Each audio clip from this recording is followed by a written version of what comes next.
एक गांव के पास एक घना जंगल था जहां लोगों के मुताबिक एक जादुई झील थी, मगर कोई उस झील तक कभी नहीं पहुंच सका क्योंकि रास्ते में अजीबोगरीब आवाजें और रोशनियां लोगों को डराकर वापस भेज देती थीं। अयान और जोया, दो हौसलामंद बच्चे, इस राज को समझने के लिए जंगल की तरफ निकल पड़े। रास्ते में उन्हें अजीब आवाजें सुनाई दीं और हवा तेज चलने लगी, मगर दोनों ने हिम्मत नहीं छोड़ी। जंगल के बीच उन्हें एक पुराना नक्शा मिला जो झील तक पहुंचने का रास्ता दिखाता था। जब वो झील के पास पहुंचे तो उन्होंने देखा कि पानी चमकता हुआ था और उसमें तैरते हुए सपने दिखाई दे रहे थे। एक बुजुर्ग इंसान जो झील के पास रहता था उनसे मिला और कहा, यह झील तुम्हारे सपने सच कर सकती है, लेकिन हर ख्वाब का एक नतीजा होता है।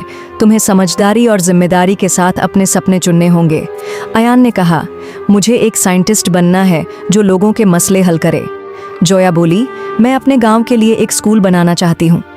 झील में पानी हिलने लगा और एक रोशनी उन दोनों पर छा गई। बुजुर्ग मुस्कुराकर बोले, तुम्हारे सपने सच होंगे क्योंकि तुमने दूसरों के लिए सोचा है। जब वो वापस गांव आए तो लोग उन्हें देखकर हैरान रह गए। अयान और जोया ने अपनी मेहनत और हौसले से सपने सच किए।